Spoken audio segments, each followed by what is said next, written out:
માં જૂથ અથડામણનો એક લાઈવ વિડીયો વાયરલ થયો છે। લુણાવાડાના વરધરી ગામે બે જૂથ વચ્ચે બબાલ થઈ ગઈ હતી। મારામારીનો એક લાઈવ વિડીયો સોશિયલ મીડિયામાં પણ વાયરલ થઈ રહ્યો છે। શખ્સોએ સામસામે લાકડીઓ લઈ અને માર માર્યો હતો। જૂની અદાવતમાં ઝઘડો થયાનો ખુલાસો થયો છે। ઈજાગ્રસ્તોને સારવાર માટે હોસ્પિટલમાં લઈ જવાયા। વૃદ્ધને માથામાં લાકડી વાગતા તેને ગંભીર ઈજા પહોંચી છે। ત્રણેય યુવકો સામે કોઠંબા પોલીસ મથકે ગુનો દાખલ થયો છે। એટ્રોસિટી એક્ટ સહિતની કલમો હેઠળ ગુનો દાખલ થયો છે। પોલીસે હાલ આગળની તપાસ હાથ ધરી છે।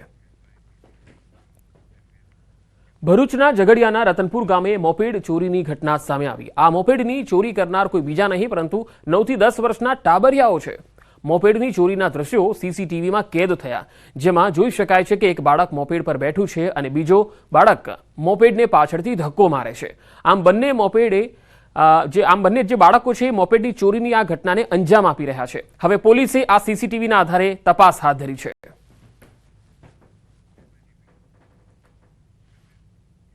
વડોદરામાં પુષ્પા ફિલ્મની સ્ટાઇલમાં ચંદનના ઝાડની ચોરી થઈ। જી હા, પુષ્પા સ્ટાઇલમાં MS યુનિવર્સિટીની હેડ ઓફિસ પાસે બે ચંદનના ઝાડ કાપીને તસ્કર ટોળકી ફરાર થઈ ગઈ। જોકે નવાઈની બાબત તો એ છે કે કરોડો રૂપિયાના ખર્ચે સિક્યુરિટીનો કોન્ટ્રાક્ટ અપાયો હોવા છતાં ચોરી થતા ખળભળાટ મચી ગયો। ચંદન ચોર પુષ્પા ઝાડને સાચવવાની લોખંડની જાળી તોડી અને ચંદનના ઝાડને ટ્રી કટર વડે કાપી અને ચોરી કરી ફરાર થઈ જતા ચકચાર મચી ગઈ। જોકે ટ્રી કટરથી ઝાડ કાપવા છતાં સિક્યુરિટી ગાર્ડની ઊંઘ ન ઉડતા સવાલ ઉઠી રહ્યા છે। દિલ્હી મુંબઈ કોરિડોર પ્રોજેક્ટના કારણે 10 ગામોમાં 17 મૂળભૂત સુવિધાઓ છીનવાઈ ગઈ હતી, જેને લઈ ગામના લોકોએ 2 વખત આ મામલે રજૂઆત કરી। કોઈ ઉકેલ ન આવતા ગ્રામજનો દ્વારા બીજી કોરિડોર કામગીરી બંધ કરી અને ત્રીજી વખત રજૂઆત કરતા અંતે 17માંથી 16 માંગણીઓની સર્વાનુમતે સ્વીકાર થયો। પરંતુ ખેડૂતોની મુખ્ય માંગણી પાક નિષ્ફળના વળતર અંગે કોઈ નિર્ણય લેવાયો નથી, જેથી ખેડૂતોમાં નારાજગી છે। આ મામલે ખેડૂતો દ્વારા પ્રાંત અધિકારીને આવેદન આપી રવિવાર સુધી કોઈ નિર્ણય લેવા માટે અપીલ કરાઈ છે। જો સોમવાર સુધી નિર્ણય નહીં લેવાય તો ફરી દિલ્હી મુંબઈ કોરિડોરની કામગીરી બંધ કરી દેવાની ચીમકી અપાઈ છે। છેલ્લા 3 વર્ષથી અમે અમારી મૂળભૂત સુવિધાઓ બાબતે અનેક આંદોલનોને આવેદનપત્ર આપી ઉગ્ર આંદોલનો કરી હાઈવેના કામ બંધ કરાવી લડત લડતા જઈને આવતા હતા, પરંતુ 3 પ્રાંત અધિકારીની બદલીઓ થઈ ગઈ। પણ હાલના વર્તમાન જે અમારા પ્રાંત અધિકારી છે એમનો અમે ખૂબ ખૂબ આભાર માનીએ છીએ કે છેલ્લા 3 વર્ષ બાદ આ પ્રાંત અધિકારી શ્રી દ્વારા અમારી માંગોને સ્વીકારવામાં આવી। અને હવે વાત કાતિલ દોરીથી સાવધાનીની।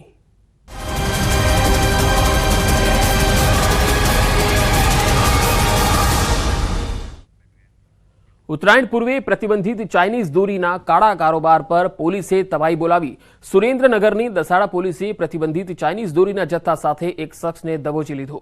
પોલીસે બાતમીના આધારે વોચ ગોઠવી ચાઇનીઝ દોરીના 48,000 રૂપિયાના 480 નંગ ટેલર અને કાર સહિત કુલ 1.98 લાખનો મુદ્દામાલ કબજે કરી કાર્યવાહી હાથ ધરી। દસાડા હાઈવે પરથી કાર ચાલક દશરથભાઈ રાવળ વાળાને ઝડપી પાડી અને કાયદેસરની કાર્યવાહી હાથ ધરી।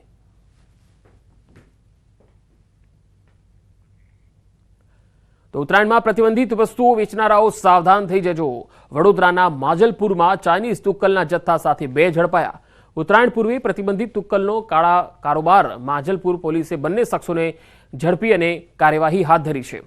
માજલપુરમાં બંને શખ્સો પ્રતિબંધિત ચાઇનીઝ તુક્કલનો જથ્થો વેચવા ફરતા હતા। પોલીસે 90,000ના મુદ્દામાલ સાથે કેયુર પઢિયાર અને આશિષ પંચાલની ધરપકડ કરી। પ્રતિબંધિત ચાઇનીઝ તુક્કલનો જથ્થો અમદાવાદના વિપિન નામના શખ્સને મોકલ્યો હતો। પોલીસે ચાઇનીઝ તુક્કલનો જથ્થો મોકલનાર વિપિનને વોન્ટેડ જાહેર કર્યો। નસબંધી કાંડમાં ન્યૂઝ 18ના અહેવાલની ધારદાર અસર થઈ। ન્યૂઝ 18ના અહેવાલ બાદ લેવાયા તાત્કાલિક પગલાં। કાગળ પર નસબંધીના ઓપરેશન કાંડમાં પગલાં ભરવામાં આવ્યા। ઓપરેશન કાંડમાં હેલ્થ વર્કરને ફરજ મોકૂફ કરાયા છે। કડીની મેઢા પ્રાથમિક આરોગ્ય કેન્દ્રના હેલ્થ વર્કર છે। કડીના કલ્યાણપુરાના શ્રમિકનું ઓપરેશન કાગળ પર થયું હતું। નસબંધી કેમ્પમાં 28 ઓપરેશન થયા હતા, જેમાંથી 6 કડી તાલુકાના પેશન્ટ હતા અને કડીથી મોકલાયેલા 6 કેસમાંથી 5 દર્દીઓનું અડાલજ હોસ્પિટલમાં ઓપરેશન થયેલું, જેમાં કડીના મેઢા પ્રાથમિક આરોગ્ય કેન્દ્રના હેલ્થ વર્કરે નસબંધી માટે ફોર્મ ભર્યું હતું અને ઓપરેશન માટેનું ફોર્મ સહી સિક્કા સાથે ભરી દીધું હતું। જો કે ફોર્મ ભરાઈ ગયું અને શ્રમિક ઓપરેશન માટે ગયો જ ન હતો। આ તરફ નસબંધી કાંડમાં અત્યાર સુધીમાં 3 હેલ્થ વર્કર સસ્પેન્ડ થયા છે। નસબંધી કાંડમાં તમામ 28 ઓપરેશન કેસમાં તપાસ પૂરી થઈ ગઈ છે। 28 નસબંધી કેસમાં વિડીયોગ્રાફી સાથે તપાસ પૂરી થઈ છે। હજુ પણ નસબંધી કાંડમાં વધુ ભોપાળા બહાર આવી શકે છે। અમદાવાદના ખ્યાતિકાંડ બાદ સરકાર એક્શનમાં આવી છે અને PMJAY યોજનામાં પૈસાની લાલચમાં ગેરરીતિ આચરતા લોકો માટે નવી SOPની સર્વગ્રાહી સમીક્ષા હાથ ધરાઈ, જે સંદર્ભે આરોગ્ય મંત્રી ઋષિકેશ પટેલના અધ્યક્ષ સ્થાને ગઈકાલે સાંજે ગાંધીનગર ખાતે PMJAY એટલે કે જે PMJ યોજના છે જેની સમીક્ષા બેઠક યોજાઈ હતી, જેમાં PMJ અને મા યોજના અંતર્ગત એમ્પેનલ્ડ હોસ્પિટલ્સ માટે કાર્ડિયોલોજી, ઓન્કોલોજી એટલે કે કેન્સર અને નિયોનેટલ એટલે કે બાળરોગ સારવારની પ્રોસિજર માટેની નવીન SOP સંદર્ભે સર્વગ્રાહી સમીક્ષા હાથ ધરાઈ। આ બેઠકમાં સરકારી અને ખાનગી હોસ્પિટલના નિષ્ણાત તબીબો ઉપસ્થિત રહ્યા, જેમાં આરોગ્ય મંત્રીએ કહ્યું કે આ યોજનામાં પૈસાની લાલચમાં ગેરરીતિ આચરતા લોકો માટે નવીન SOPમાં કોઈ પણ અવકાશ ન રહે તેનું સંપૂર્ણ ધ્યાન રખાયું છે। મહીસાગરમાં સુજલામ સુફલામ કેનાલમાં ગાબડું પડી ગયું। ખાનપુરના બામરોડામાં કેનાલમાં 4 જગ્યાએ ગાબડું પડ્યું છે। આ કેનાલમાં લીકેજના કારણે પાણી વહીને આસપાસના ખેતરોમાં ફરી વળ્યા। 10 થી 15 ખેતરોમાં ઘઉં, ચણા સહિતના પાક ધોવાઈ ગયા। અધિકારી સહિતની ટીમ ઘટના સ્થળે પહોંચી। સુજલામ સુફલામ કેનાલ મારફતે રાજ્યના 9 જિલ્લાઓમાં સિંચાઈ માટે પાણી પૂરું પાડવામાં આવે છે। સુજલામ સુફલામ કેનાલમાં હાલમાં 600 ક્યુસેક પાણી છોડવામાં આવેલું હતું।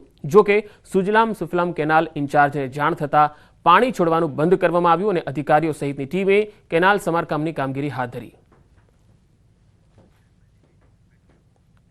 રસ્તાના અભાવે સગર્ભાને જોડીમાં લઈ જવી પડી। વધુ એક ઘટના નર્મદાના ચાપટ ફળિયાનો એક વિડીયો છે જે વાયરલ પણ થઈ રહ્યો છે।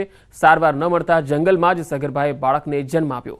ગર્ભવતીને રસ્તાના અભાવે લાકડાના 2 દંડા લઈ અને વચ્ચે સાડીની જોડી બનાવી હોસ્પિટલ લઈ જવાઈ હતી। સ્થાનિકોના મતે આ વિસ્તારમાં 10 કિલોમીટર સુધી રસ્તો નથી। પ્રસૂતાને પીડા ઉપડતા તેને જોડીમાં નાખી લઈ જવાનો વારો આવ્યો, જ્યાં ખુલ્લા જંગલમાં મહિલાએ બાળકને જન્મ આપ્યો।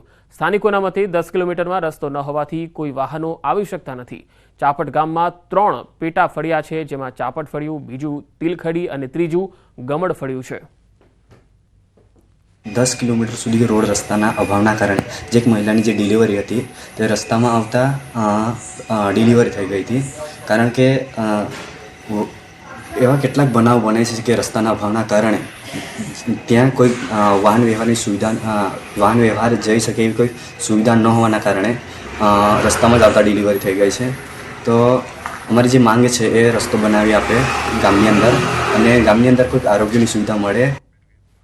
ભાવનગર શહેરની સમસ્યાઓ પૈકી કોઈ મુખ્ય સમસ્યા હોય તો એ છે કંસારાની સમસ્યા। પછી તે નવીનીકરણની સમસ્યા હોય, શુદ્ધિકરણની સમસ્યા હોય કે પછી સજીવીકરણની સમસ્યા હોય, શહેરીજનો ત્રાહિમામ પોકારી ગયા છે। કંસારા પાછળ કરોડો રૂપિયાનો ખર્ચ કરાયો હોવા છતાં સમસ્યા હજુ એ જ છે। કંસારામાં ભરાઈ રહેતું ગંદુ પાણી અને ઉગી નીકળેલા ઝાડી ઝાખરાને કારણે ગંદકીનું સામ્રાજ્ય જામી ગયું છે।